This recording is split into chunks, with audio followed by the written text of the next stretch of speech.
Okay, thanks for being here. Just instructions, if I can say that. Make sure you have signed the sign-in sheet right outside the door here sometime. This form I need you to fill out. It says volunteer worker form for children's ministries here at Calvary Baptist Church. We use this form so that we can do the background check on you. All right? This form that says statement of acknowledgement, it basically you're saying that you've received our policies and procedures. All right? Both of these forms I need. All right? So just leave them on your tables whenever you're done. All right? Okay. Now, I'm going to try to make this as painless as possible. This is the first time I've done this not using a video. All right? Can y'all see? Do I need to rearrange myself so y'all can see the screen?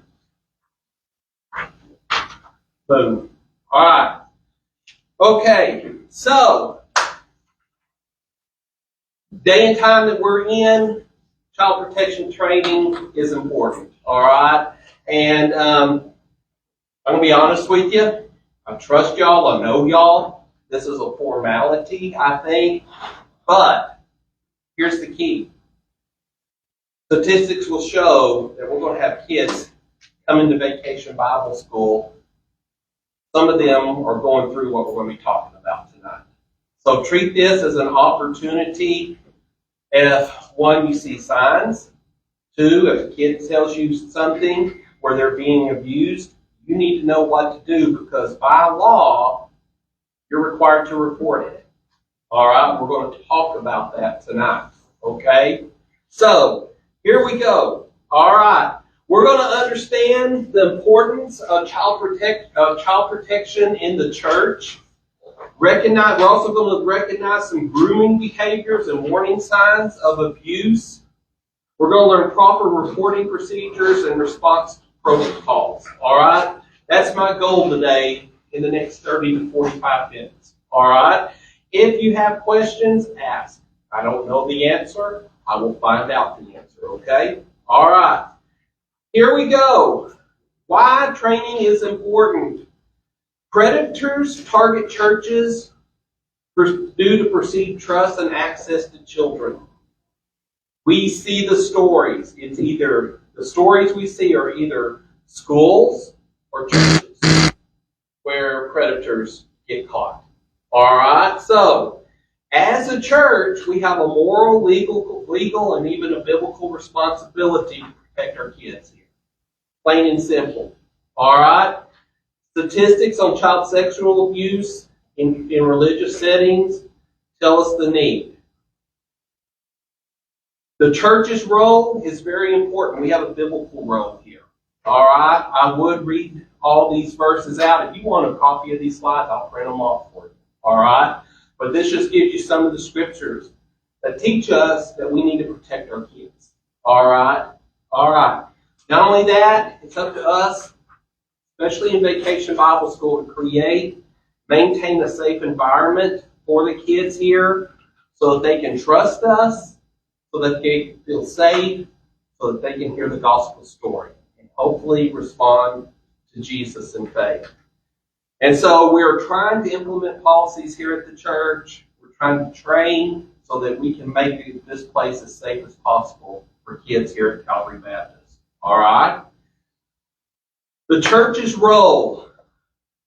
We need to be able to train our workers, screen our workers as well, to see if someone comes in here at Calvary, for those of you at Community, we don't let anyone work anywhere in our church as far as a leadership role until they've been a member for 6 months. All right? Vacation Bible School is a little bit different, but we want to be able to train and screen. All right? And in a way show that they're approved to be able to have a leadership position. We want to be able to protect our kids that we're ministering to. If we do see any signs of abuse, we need to know how to report it, but we also need to learn how to care for those who have been abused. And all of that is very important. Some myths and facts about abuse. Number one myth, we're in a small town, Texas Panhandle, so it doesn't happen here. That's a big, fat, satanic lie. All right? The most common non-property crimes are in churches. We have to be aware. Sex abusers will try to get into churches because they know they can have access to kids. All right? Misty deals with it, with everyone going into Walmart, folks. 287 is crazy. All right? This is just not for us here, but whenever we're out and about in town, we need to keep our eyes open. All right? And whether you're at Walmart, whether you're at Pack-A-Sack, wherever there is public, keep an eye out for kids that look like they're not with someone that they need to be. Another myth is child molesters or sexual deviants at some point will spot them. The fact is, they blend in very well. They don't look like some crazy guy. Most will appear to be helpful, trustworthy, even responsible. These abusers come from all segments of society. Many of them are married, educated, and they have families themselves. They're just not men as well. Ladies are involved as well. I think the last 3 stories I've seen have been ladies who are the abusers. Abusers are usually strangers, visitors, or guests. The truth is that over 90% of abuse is committed by someone that the child knows and trusts. Grooming is big. That's whenever we get to some of the signs of abuse, this is what we have to watch out for. Okay? And so we need to keep that in mind. Let's see. Every child abuse, sex abuse abuser will face justice. The truth is only 10% of them. A lot of times, a kid will endure abuse and they'll never say a word. So we need to be aware of some of the warning signs. All right, that's important as well. Another myth is that child sex abuse is rare. The truth is 1 out of 4 girls and 1 out of 6 boys will be sexually abused before they're 18. All right? They just don't talk about it, even whenever they're grown up and are adults. Rarely do they talk about it. But we need to be aware of these things. Grooming. Next. Am I going too fast? No. All right, okay. Because I tend to. All right, grooming is the process that predators use to gain trust and access to children. Stages of grooming. First, they're going to target a kid. Then they're going to gain the kid's trust. Then they're going to try. Now, this is where you need to start watching. All right? Then they start trying to isolate that kid away from everyone else. Now, they'll whether it's physically or mentally, they're going to isolate that kid from everyone. All right? They'll normalize behavior that's not appropriate. And then they will teach that kid to keep it as a secret, either by using fear or threats. That's the reason why kids will not speak up. Because the abuser will tell them, this is our secret. This is our secret. And they will teach them that what's going on, the abuse is something that's normal. All right? That's the reason why it's so tough and for kids to report it. All right? Here's some other behaviors. Something to watch out for. An adult giving excessive attention to a specific child. Frequent one-on-one interactions without accountability. Crossing physical boundaries. Prolonged hugs. Inappropriate tickling. Inappropriate touching. Not just inappropriate, but all of those things. Giving the kid gifts or special privileges. All those are things that abusers will use to groom kids. All right? Be on the watch out for that. Some risk. Social media and gaming platforms provide easy access to kids. A lot of it, not all of it, but a lot of it starts online. A kid's playing an online game, thinking he's interacting with another kid instead he's interacting with an adult woman or adult man. All right? Online predators use common tactics of which adults are likely ignorant of. Snapchat. All of us in this room are used to Facebook. All right? But Snapchat, there are other, I wish I could think of it and I can't. There are other, I'm just drawing it. Messaging apps that they talk and immediately everything's deleted. All right? And there's more than one just like that. We need to be watching out for those type of things. All right? That's important. All right. How can we recognize if a kid comes into our ministry and they're possibly being abused? There's going to be signs that they're going to that we'll see. Especially this first one, we have to know the kid and know their normal behaviors. All right, but there will be behavioral changes.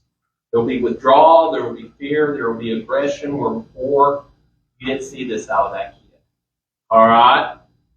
Another thing, there'll be unexplained injuries, difficulty sitting or walking as well.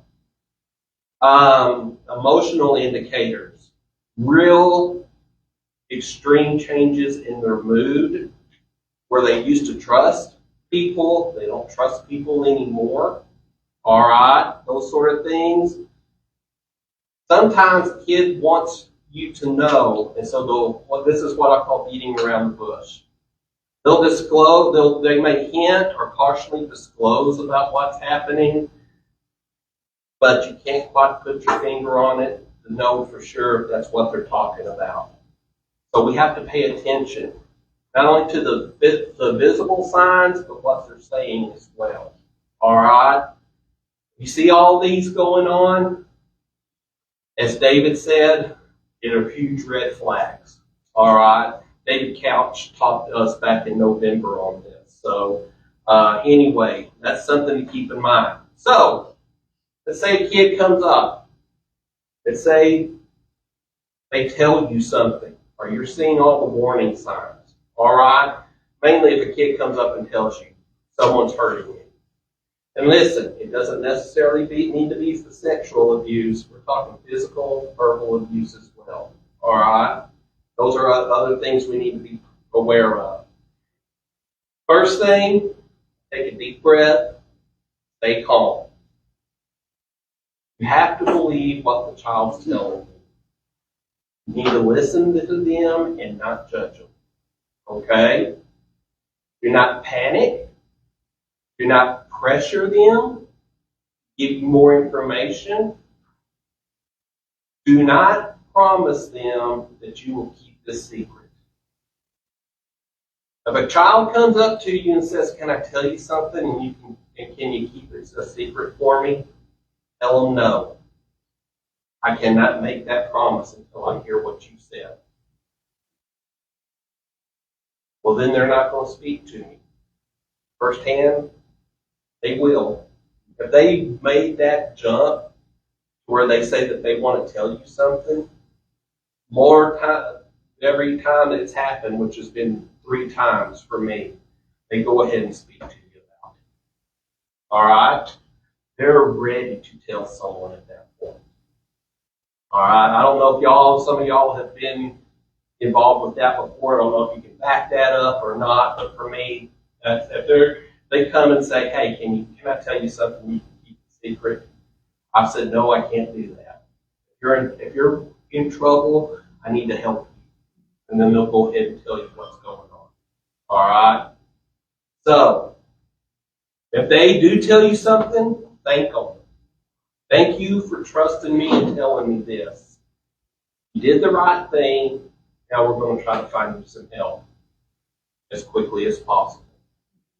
All right? Trust me, when it's happened in my life, whenever this has happened, my heart's breaking. And I'll be honest with you, I try to remain calm, but tears are rolling down my face. All right? But try to be as level as you can in that situation. All right? Because you are meeting a huge need in this child's life right then, right there. You're being Jesus to them. And that's something that's very important. All right. Again, we're trying to create a safe environment. We've implemented some policies here at the church. Let me talk about this. We need to work really hard at this because we're Children's Texas. We've done things a certain ways all along. Don't be alone with a kid. All right? Men, if you can stick around and roam around if you don't have another thing going on, do that. Because we are going to have kids that need to go to the restroom. There's going to be an adult or a teenager who goes with them. I'm not saying peer into the restroom, but stay by that door. Be aware. Know how long they're staying in there. If they're in there too long, hey, do you need help? That sort of thing. All right? Guys, if we go into the guys' restroom and observe that way, but we need to not be alone. No one needs to be alone with a kid. All right? That's the easiest thing to do. And it's not just the safety of the kid. Guys, it's for your safety as well. All right? I know y'all, but I don't want y'all to be accused of something. That makes sense? There's going to be times when you need to talk with a kid, pull them aside. You see an adult that's not with a group saying, just give them this. Keep an eye on us. All right? Go into the hallway where you're visible with the rest of the group. Always stay visible. Does that make sense? That will help out. All right? Make sure there's another adult that can keep you in eyesight at that time. Okay? Protect yourself. All right? We're going to do our best. This is the reason why we're having this. Vetting staff, vetting volunteers, doing background checks. Having open communication with children and family, that's important as well. Am I going too fast? Questions or comments? All right. Okay. Again, we're going to do a background check on you. We're going to try to supervise the best we can. All right. Don't be alone with the kid. All right. And then training, refreshers, we're going to build that in. We're doing training right now.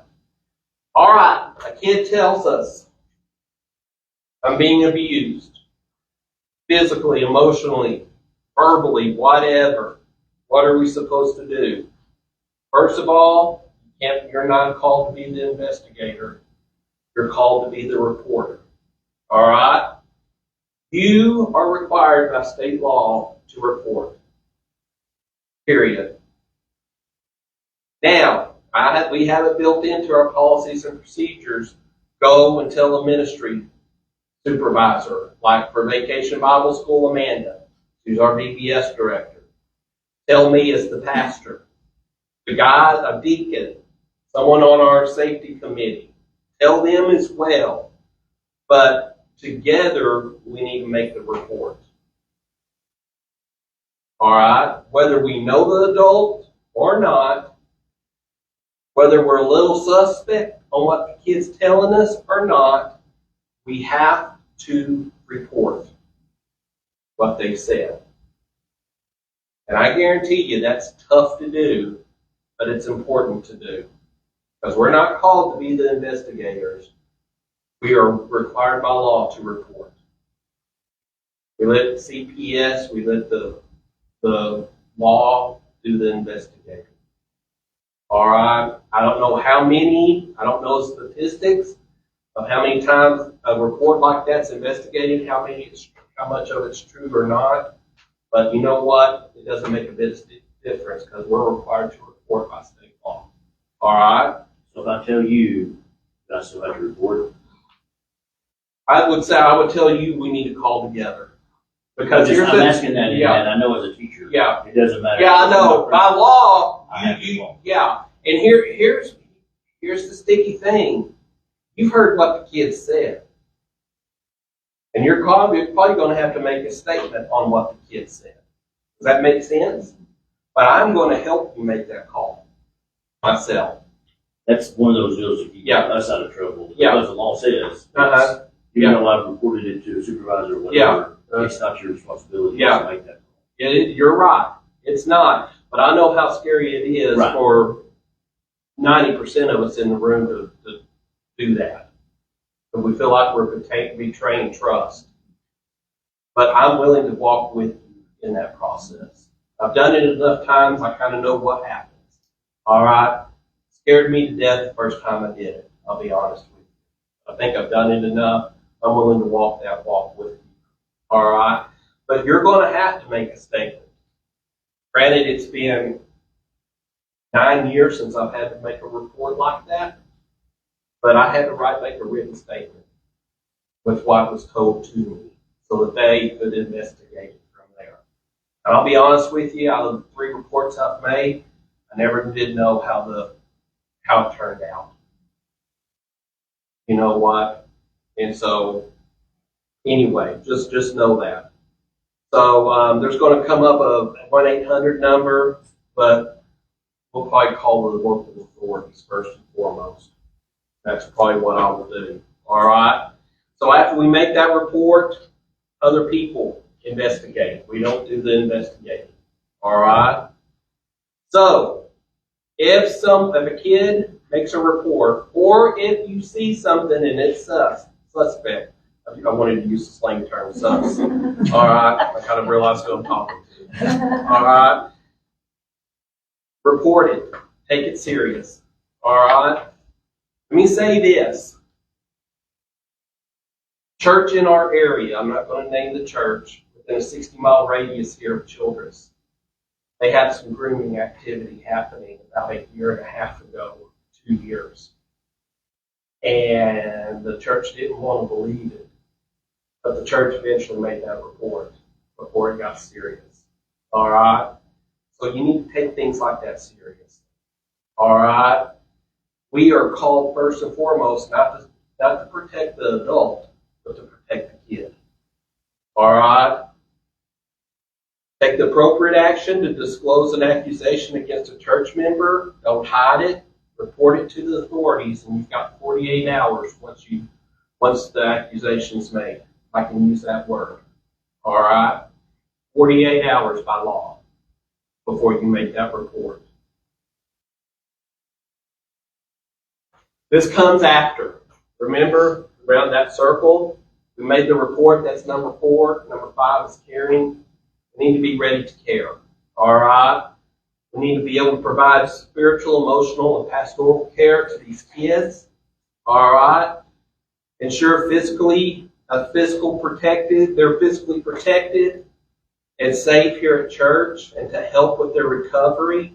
Connect them with counseling and legal support services. We have a great counselor that I know of that does family counseling, and then encourage healing and restoration. That's where we can come in as a church and help with those things. One more thing. We need to always be willing to be trained. Learn something new. All right? I get it. This is not a fun thing to do, but it's an important thing to do. We need to learn to create a culture of transparency, hold each other accountable. That's what true brothers and sisters in Christ do. All right? And then we need to encourage open conversations about keeping our kiddos safe, no matter what. I hate to say it, this is the world in which we live in right now. And yes, this is a cover your tail for our church. But folks, we're called to minister first and foremost, so we need to be able to recognize these signs. And we need to be able to know what to do when a kid comes up to us and says, I'm being beaten. I get kicked out of the house for no reason after 12 hours outside. Those sort of things. I'm being sexually abused. We're called to protect those kiddos the best way we can. So that's where our calling is at.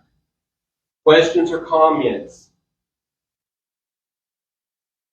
I know this is deep. Like to say one thing. Uh-huh. I went through this. A young girl, a young teenager, accused my whole crew, or accused somebody trying to get her in the house. Mm-hmm. We had DPS, Sheriff's Department, and it was 4 months before we got cleared her line. Mm-hmm. So it can go both ways. It can go both ways, but we're not called, I'll say this, we're not the arbiter if he or she's lying or not. No, Yeah, you have to they had to take her word for it. that's right. It's just like what we're going through right here. Yeah. Mm-hmm. Yeah. And I know, I know this has a spiritual significance, but it also has a very literal significance. You shall know the truth, and the truth will set you free. We're all about truth here. All right? And that's something that's very important. All right? Side hugs are okay. All right? Now, that's going to be honest. Some of our little kids, I'm talking first, second, kindergarten, first, second, they're going to come up and they're going to hug you front. All right? Do your best you can. Give them a quick hug and move them to your side. All right? I wish one of my elementary teachers were here. They could help with a little bit more than that. But, elementary kids, they're like that. But I've noticed more and more whenever I'm on the elementary campus, they'll do a side hug or they'll do a fist bump. All right? There's ways you can acknowledge them without a full frontal hug. Be careful about that. Don't do that. If it is, do it quick. Move them to your side. Put your arm around their shoulder. Give them a little squeeze like that. All right? Anything else?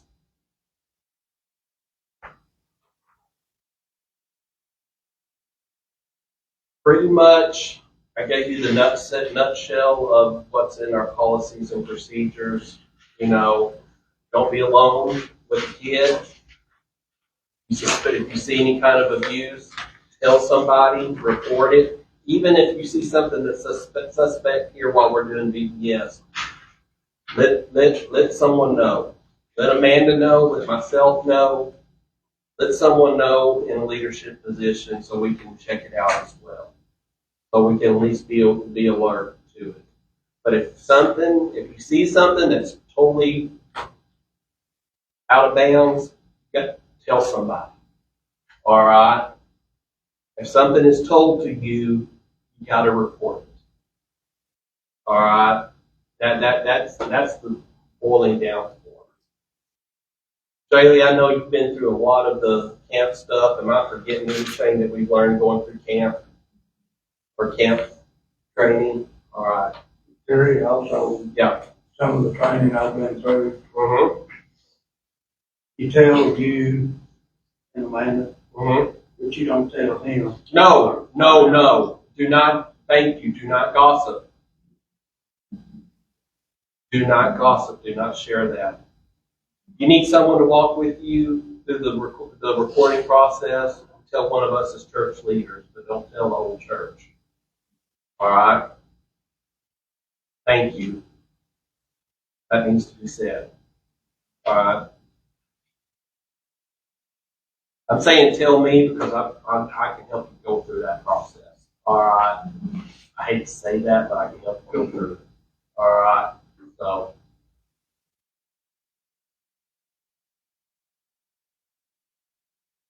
Bonnie, I know you've been a school principal. Can you help me? Am I forgetting anything? Great job. Okay. Assume that everybody's okay. Right. Okay. It's hard, and yeah. Yeah. And the kids know, a lot of them, when you go into the side hug, they respond quickly to that. Yeah. With your elbows and fist bumps and Mm-hmm. high fives. Yeah. Mm-hmm. Other things. Yeah. So, anyway. Just respect the boundaries. Have fun with these kids. Get to know these kids.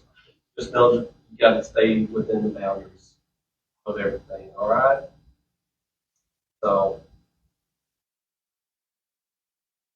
any more questions or comments? Thank y'all for being here. Remember, I need those 2 forms filled out, leave them on the table. Make sure you sign up, just because next week I'll forget everyone who was here. So, all right, I'm done. Thank you.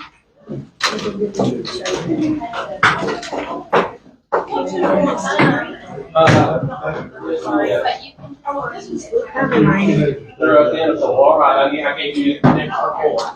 The wrong form. Here.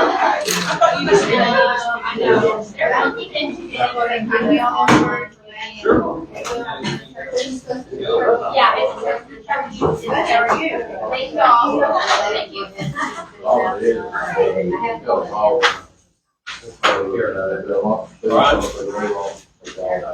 Okay, thank you. All right.